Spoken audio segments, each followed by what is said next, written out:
ನಮಸ್ಕಾರ. GTV news ಕನ್ನಡಕ್ಕೆ ಸ್ವಾಗತ. ನಾನು ನಿಮ್ಮ ವೆಂಕಟೇಶ್.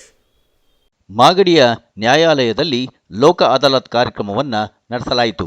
ಈ ಕಾರ್ಯಕ್ರಮದಲ್ಲಿ ಹಲವಾರು ಪ್ರಕರಣಗಳು ರಾಜಿ ಸಂಧಾನದ ಮೂಲಕ ಇತ್ಯರ್ಥಗೊಳಿಸಲಾಯಿತು. ಮಾಗಡಿಯ ನ್ಯಾಯಾಲಯದಲ್ಲಿ ನಡೆದ ಲೋಕ ಅದಾಲತ್ ಕಾರ್ಯಕ್ರಮದಲ್ಲಿ ಇತ್ಯರ್ಥವಾದ ಪ್ರಕರಣಗಳ ಬಗ್ಗೆ ಹಿರಿಯ ಸಿವಿಲ್ ನ್ಯಾಯಾಧೀಶರಾದ ಸಂದೀಪ್ ಎಸ್ ರೆಡ್ಡಿರವರು ಮಾಹಿತಿಯನ್ನು ನೀಡಿದರು. ಈ ಸಂದರ್ಭದಲ್ಲಿ ನ್ಯಾಯಾಧೀಶರುಗಳಾದ ಶಿವಕುಮಾರ್ ಹಾಗೂ ಶ್ರೀಮತಿ ನಾಗರತ್ನರವರುಗಳು ಹಾಜರಿದ್ದರು.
ಎಲ್ರಿಗೂ ನಮಸ್ಕಾರ.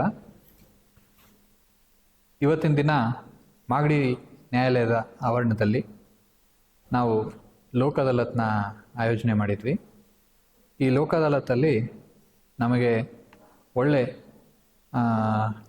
ಫೀಡ್ಬ್ಯಾಕ್ ಸಿಕ್ಕಿದೆ. ಮತ್ತು ಈ ಲೋಕ ಅದಾಲತಲ್ಲಿ ಬಹಳಷ್ಟು ಕೇಸ್ಗಳು ರಾಜಿಯಾಗಿದೆ. ಲೋಕ ಅದಾಲತ್ಗೆ ಸಹಕರಿಸಿ ನಮ್ಮ ಪೊಲೀಸ್ ಸಿಬ್ಬಂದಿ ಆಗಿರ್ಬೋದು, KSRTC ವತಿಯಿಂದ ಬ್ಯಾಂಕ್, SBI ಬ್ಯಾಂಕ್ ಅವರಾಗಿರ್ಬೋದು ಅಥವಾ ಕೆನರಾ ಬ್ಯಾಂಕಿನವರಾಗಿರ್ಬೋದು, ಎಲ್ಲರ ಕಡೆಯಿಂದನೂ ಒಳ್ಳೆ ಸ್ಪಂದನೆ ಸಿಕ್ಕಿದೆ. ಇವತ್ತಿನ ದಿನ ನಾವು ಹೇಳೋದಾದರೆ ಮಾಗಡಿ ನ್ಯಾಯಾಲಯದಲ್ಲಿ 548 ಕೇಸ್ಗಳು, ಪೆಂಡಿಂಗ್ ಕೇಸ್ಗಳು, ಅಂದರೆ ನಮ್ಮ ನ್ಯಾಯಾಲಯದಲ್ಲಿರುವಂಥ ಕೇಸ್ಗಳು 548 ಕೇಸ್ಗಳು ಇತ್ಯರ್ಥ ಆಗಿದೆ ಲೋಕ ಅದಾಲತಲ್ಲಿ. ಮತ್ತು ಅವ್ರದ್ದು ಏನು ಪ್ರಾಬ್ಲಮ್ಸ್ ಇದೆಯೋ ಅದೆಲ್ಲನೂ ಇಲ್ಲೇ ಲೋಕ ಅದಾಲತಲ್ಲೇ ಪ್ರಾಬ್ಲಮ್ಸ್ ಎಲ್ಲ ಸಾಲ್ವ್ ಆಗಿದೆ. ನೆಕ್ಸ್ಟ್, ಈ ಲೋಕ ಅದಾಲತಲ್ಲಿ 2,12,40,787 ರೂಪಾಯಿಗಳ ಹಣ, ಸಂಬಂಧಪಟ್ಟ ಪ್ರಾಪರ್ಟಿ ಇದೆಲ್ಲನೂ ಇಲ್ಲಿ ಸೆಟ್ಲ್ ಆಗಿದೆ. ಇನ್ನು ಮುಂದೆ ಹೇಳಬೇಕು ಅಂತಂದರೆ, ಇವತ್ತಿನ ದಿನ ನಾವು ಬಹಳಷ್ಟು ಕೇಸ್ಗಳನ್ನ ನಾವು ರಾಜಿ ಮಾಡಿದ್ದೀವಿ. ಇದರಲ್ಲಿ ಫ್ಯಾಮಿಲಿ ಕೇಸಸ್ ಆಗಿರ್ಬೋದು ಅಥವಾ ಸಿವಿಲ್ ವ್ಯಾಜ್ಯಗಳಾಗಿರ್ಬೋದು ಮತ್ತು ಕ್ರಿಮಿನಲ್ ಪ್ರಕರಣಗಳಲ್ಲಿ ನಾವು ಫೈನ್ ಹಾಕೋ ಸಂಬಂಧ ಕೇಸ್ಗಳನ್ನಾಗಿರ್ಬೋದು, ಇವನ್ನೆಲ್ಲ ರಾಜಿ ಮಾಡಿದ್ದೀವಿ.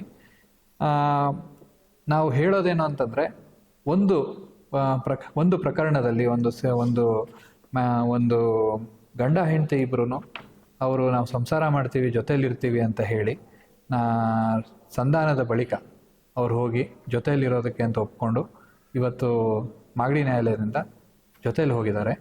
ಇದೊಂದು ಖುಷಿಯಾದ ಸಂಗತಿ. ಜೊತೆಯಲ್ಲಿ ಬೇರೆ ಕೇಸ್ಗಳಲ್ಲಿ ಕೂಡ ಅಷ್ಟೇ, ನಾವು ಅಣ್ಣ ತಮ್ಮಂದಿರ ಮಧ್ಯದಲ್ಲಿ ವ್ಯಾಜ್ಯಗಳಿರ್ಬೋದು, ಈ ವ್ಯಾಜ್ಯಗಳಲ್ಲಿ ನಾವು ಅವ್ರದ್ದು ಏನು ತೊಂದರೆ ಇದೆಯೋ ಅದನ್ನೆಲ್ಲ ಬಗೆಹರಿಸ್ಕೊಂಡು ಅವರ ಸಮಸ್ಯೆಗಳನ್ನ ಬಗೆಹರಿಸಿ ಅವ್ರಿಗೆ ಯಾರ್ಯಾರಿಗೆ ಎಷ್ಟೆಷ್ಟು ಭಾಗಗಳು ಕೊಡಬೇಕು ಅದೆಲ್ಲನೂ ನಾವು ಇಲ್ಲೇ ಇತ್ಯರ್ಥ ಮಾಡಿ ಅವ್ರಿಗೆ ಭಾಗಗಳನ್ನು ಕೊಟ್ಟಿದ್ದೀವಿ. ಮತ್ತು ಫೈನ್ ವಿಚಾರಕ್ಕೆ ಬಂದರೆ, ನಮ್ಮಲ್ಲಿ ಮಾಗಡಿನಲ್ಲಿ ಇರುವಂಥ ನಾವು ಫೈನ್ಗಳನ್ನು ನಾವು ಸ್ವಲ್ಪ ಲೋಕ ಅದಾಲತಲ್ಲಿ ಸ್ವಲ್ಪ ಕಡಿಮೆ ಮಾಡಿ ರೆಗ್ಯುಲರ್ ಕೋರ್ಟ್ಸ್ಗಳಿಗಿಂತ ಯಾರ್ಯಾರಿಗೆ ಕಕ್ಷಿದಾರರಿಗೆ ಫೈನ್ ಕಟ್ಟೋದಕ್ಕೆ ಕಡಿಮೆ ತೊಂದರೆ ಆಗಿರುತ್ತೋ ಅಥವಾ ಏನಾದ್ರು ತೊಂದರೆಗಳಿರುತ್ತೋ ಅದನ್ನೆಲ್ಲ ನಾವು ನಿವಾರಣೆ ಮಾಡಿ ಈ ಲೋಕ ಅದಾಲತಲ್ಲಿ ಬಗೆಹರಿಸಿದ್ವಿ. ಈ ಲೋಕ ಅದಾಲತ್ ಒಂದು ಮಾತು ಹೇಳಬೇಕು ಅಂದರೆ, ಲೋಕ ಅದಾಲತ್ತು ಬಹಳ ಸಕ್ಸಸ್ಫುಲ್ ಆಗಿತ್ತು. ಮತ್ತು ಈ ಲೋಕ ಅದಾಲತ್ಗೆ ಸಹಕಾರ ಮಾಡಿರುವಂಥ ಎಲ್ಲರಿಗೂ ನಾನು ಕೃತಜ್ಞತೆಯನ್ನು ಸಲ್ಲಿಸ್ತೀನಿ. ಲೋಕ ಅದಾಲತ್ ವಿಚಾರವಾಗಿ ಹೇಳೋದಾದರೆ, ಲೋಕ ಅದಾಲತ್ಗೆ ಬಹಳ ಮಹತ್ವ ಇರುತ್ತೆ.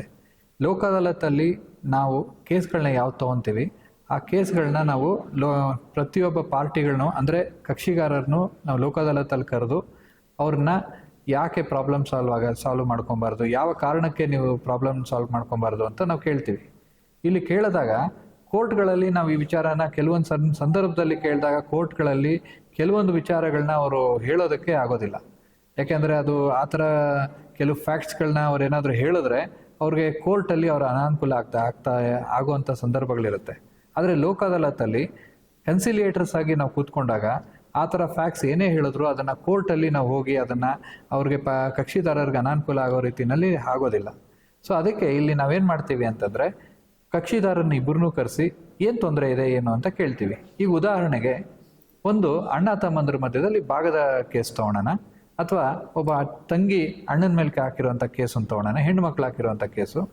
ಈ ಕೇಸಲ್ಲಿ ಒಂದು ಹೆಣ್ಣು ಮಗುಗೆ ಮದುವೆ ಮಾಡಿರ್ತಾರೆ, ಒಡವೆ ಕೊಟ್ಟಿರ್ತಾರೆ, ಅವ್ರಿಗೆ ಮದುವೆ ಆದ ನಂತರ ಅವ್ರಿಗೆ ಏನು ಬೇಕೋ ಅದೆಲ್ಲ ಒಟ್ಟು ಕುಟುಂಬದ ಸ್ವತ್ತಿನಿಂದ ಅವ್ರಿಗೆ ಅನುಕೂಲ ಮಾಡಿಕೊಟ್ಟಿರ್ತಾರೆ. ಆದರೆ ಹೆಣ್ಮಗು ಇಲ್ಲಿ ಕೇಸ್ ಹಾಕಿದಾಗ ಪ್ರಾಬ್ಲಮ್ಮು ಈ ಅಣ್ಣ ಅಥವಾ ತಮ್ಮ ಇರೋರಿಗೆ, ನಿನಗೆ ಈಗಾಗಲೇ ಇಷ್ಟು ಒಡವೆ ಹೋಗಿದೆ, ಇಷ್ಟು ವಸ್ತುಗಳು ಹೋಗಿದೆ, ಇದನ್ನು ನೀನು ಕಡಿಮೆ ಮಾಡಿ ನಿನಗೇನು ಭಾಗ ಬರುತ್ತೋ ಅದೆಲ್ಲ ತಗೋ ಅಂತಂದ್ಬಿಟ್ಟು ಹೇಳೋವಂಥ ಸಂದರ್ಭ ಬಂದಾಗ ಇದನ್ನು ಕೋರ್ಟಲ್ಲಿ ಹೇಳೋದಕ್ಕಾಗೋದಿಲ್ಲ. ಆದರೆ ಲೋಕ ಅದಾಲತಲ್ಲಿ ಈ ರೀತಿ ಪ್ರಾಬ್ಲಮ್ಸ್ ಇದೆ, ನಿನಗೆ ಈ ತಂಗಿಗೆ ಈಗಾಗಲೇ ಒಡವೆ ಮುಖಾಂತರ ಹೋಗಿದೆ ಅಥವಾ ಇನ್ನೇನೋ ಒಂದು ರೂಪದಲ್ಲಿ ಹೋಗಿದೆ ಅಂತಂದ್ಬಿಟ್ಟು ಹೇಳಿದಾಗ ನಾವಿಲ್ಲಿ ಕೂತ್ಕೊಂಡು ಬಗೆಹರಿಸ್ಬೋದು ಈ ಪ್ರಾಬ್ಲಮ್ಸ್ಗಳನ್ನ. ಇದನ್ನು ನಾವು ರೆಗ್ಯುಲರ್ ಕೋರ್ಟಲ್ಲಿ ನಾವು ಬಗೆಹರಿಸೋದಕ್ಕೆ ಬಗೆಹರಿಸ್ಬೋದು, ಹರಿಸೋಕ್ಕಾಗಲ್ಲ ಅಂತಲ್ಲ, ಬಟ್ ಆದರೆ ಬಹಳಷ್ಟು ಸಮಯ ತೊಗೊಳುತ್ತೆ. ಯಾಕಂದರೆ ಕೋರ್ಟ್ಗಳಲ್ಲಿ ಎವಿಡೆನ್ಸ್ ನಡೆಯೋದಕ್ಕೆ, ಮತ್ತು ಎವಿಡೆನ್ಸ್ ಆದಮೇಲೆ ಪಾರ್ಟಿ ಸವಾಲ್ ಮಾಡೋದಕ್ಕೆ, ಮತ್ತು ಆರ್ಗ್ಯುಮೆಂಟ್ಸ್ ಆಗೋದಕ್ಕೆ ಈ ಥರ ಸ್ಟೇಜ್ಗಳೆಲ್ಲ ಭಾಳ ಇರುತ್ತೆ. ಈ ಸ್ಟೇಜ್ಗಳಲ್ಲಿ ನಾವೆಲ್ಲ ನೋಡ್ಕೊಂಡು ಹೋದಾಗ ವರ್ಷಾನುಗಟ್ಟಲೆ ಆಗುತ್ತೆ. ಮತ್ತು ಲೋಕ ಅದಾಲತಲ್ಲಾದರೆ ನಮಗೊಂದು ಅವಕಾಶ ಇರುತ್ತೆ, ಈ ಥರ ಪ್ರಾಬ್ಲಮ್ಸ್ ಇದೆ, ಈ ಥರ ನೀವು ಸೊಲ್ಯೂಷನ್ಸ್ ಈ ಥರ ಹುಡ್ಕೊಬೋದು ಅಂತ ನಾವು ಹೇಳೋವಂಥ ಒಂದು ಸಂದರ್ಭಗಳಿರುತ್ತೆ. ಆಮೇಲೆ ಇನ್ನೂ ಒಂದೇನು ಅಂತಂದರೆ ಮ್ಯಾಟ್ರಿಮೋನಿಯಲ್ ಕೇಸಸ್ಗೆ ಬಂದಾಗ ನಾವು ಗಂಡ ಹೆಂಡತಿ ಮಧ್ಯದಲ್ಲಿ ಏನೇ ಬಿರುಕು ಬರಲಿ, ಆದರೆ ಗಂಡ ಹೆಂಡತಿ ಇಬ್ಬರಿಗೆ ಮಾತ್ರ ಅದು ಸೀಮಿತವಾಗಿರಲ್ಲ. ನಾವು ಕೋರ್ಟಲ್ಲಿ ನಾವು ಕೂತ್ಕೊಂಡಾಗ ಗಂಡ ಹೆಂಡತಿ ಮಧ್ಯದಲ್ಲಿ ಏನು ಕ್ರುಯಲ್ಟಿ ಆಗಿದೆ ಅಥವಾ ಡೆಸರ್ಷನ್ ಆಗಿದೆ ಅಂತ ಅನ್ನೋ ಒಂದು ಕಾನ್ಸೆಪ್ಟ್ಗಳನ್ನ ನೋಡ್ತೀವಿ ಹೊರತು ಆ ಗಂಡು ಅಥವಾ ಹೆಣ್ಣಿನ ತಂದೆ ತಾಯಿಗೆ ಏನು ತೊಂದರೆ ಆಗಿದೆ, ಅವ್ರಿಗೆ ಮಕ್ಕಳಿದ್ರೆ ಅವ್ರ ಮಕ್ಕಳಿಗೆ ಏನು ತೊಂದರೆ ಆಗಿದೆ, ಅಥವಾ ಅವರು ಕುಟುಂಬಸ್ಥರು ಯಾರ್ಯಾರು ಇದ್ದಾರೋ ಅವ್ರಿಗೆಲ್ಲ ಏನೇನು ತೊಂದರೆಗಳಾಗಿದೆ ಇದರಲ್ಲಿ ಅಂತ ನೋಡಿ ಆ ಪ್ರಾಬ್ಲಮ್ನ ನಾವು ಬಗೆಹರಿಸುವಂಥ ಸಂದರ್ಭಗಳು ಮತ್ತು ಅವಕಾಶಗಳು ನಮ್ಗೆ ಸಿಗುತ್ತೆ. ನಾವು ಇದೇ ರೀತಿ ನಾವು ಇನ್ನೊಂದು ಸ್ವಲ್ಪ ಮುಂದಕ್ಕೆ ಹೋದರೆ ಕ್ರಿಮಿನಲ್ ಕೇಸಸ್ಸಲ್ಲಿ ಕೂಡ ಅಷ್ಟೇ. ನಮಗೆ ಕ್ರಿಮಿನಲ್ ಕೇಸ್ಗಳಲ್ಲಿ ನಾವು ನೋಡೋದು ಈ ಥರ ಪ್ರಾಬ್ಲಮ್ಸ್ ಬಂದಿದೆ, ಏನೋ ಒಂದು ಕ್ರೈಮ್ ನಡೆದಿದೆ ಅಂತ ಮಾತ್ರ ನಾವು ನೋಡ್ತೀವಿ. ಆದರೆ ಲೋಕ ಅದಾಲತಲ್ಲಿ ಯಾಕೆ ಆ ಕ್ರೈಮ್ ನಡೆದಿದೆ, ಈ ಕ್ರೈಮು ಆಕಸ್ಮಿಕವಾಗಿ ನಡೆದಿದೆಯಾ, ಆಕ್ಸಿಡೆಂಟಲ್ ಆಗಿ ನಡೆದಿದೆಯಾ, ಇವರು ನೆಗ್ಲಿಜೆನ್ಸ್ ಇದೆಯಾ, ಅಥವಾ ಏನಿದೆ ಅಂತ ನೋಡ್ತೀವಿ. ಒಂದು ವೇಳೆ ಇವ್ರು ಏನಾದ್ರೂ ಫೈನ್ಗಳು ಕಡಿಮೆ ಮಾಡೋದಕ್ಕೆ ಅರ್ಹತೆ ಇದೆ ಅಂತನ್ನೋ ಪಕ್ಷದಲ್ಲಿ ಆಯಿತು, ಇವ್ರು ಏನೋ ಒಂದು ಕಾರಣಗಳಿಗೆ ಈ ಥರ ಆಗಿದೆ, ಇವ್ರಿಗೆ ನಾವು ಫೈನ್ ಕಡಿಮೆ ಮಾಡೋಣ ಅಂತನ್ನೋ ಒಂದು ನಾವು ನಿರ್ಧಾರನೂ ಇಲ್ಲಿ ತೊಗೊತೀವಿ.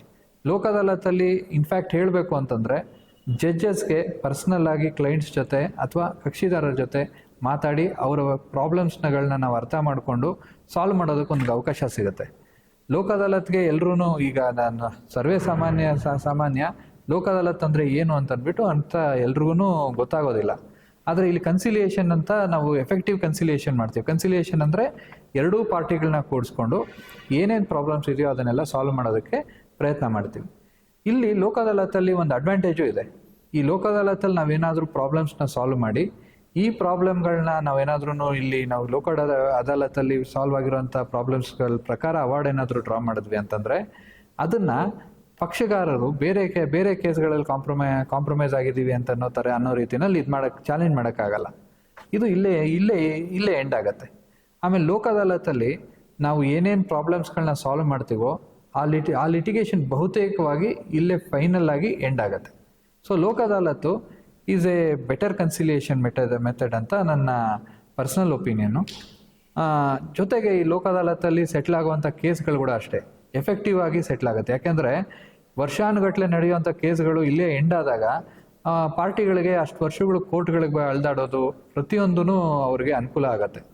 ಸೊ ಇದು ಲೋಕ ಅದಾಲತಲ್ಲಿರುವಂಥ ಬೆನಿಫಿಟ್ಗಳು.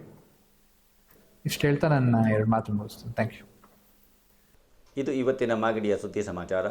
ನಿರಂತರ ಸುದ್ದಿ ಸಮಾಚಾರಕ್ಕೆ ವೀಕ್ಷಿಸಿ ನಿಮ್ಮ GTV ನ್ಯೂಸ್ ಕನ್ನಡವನ್ನು. ವಂದನೆಗಳು.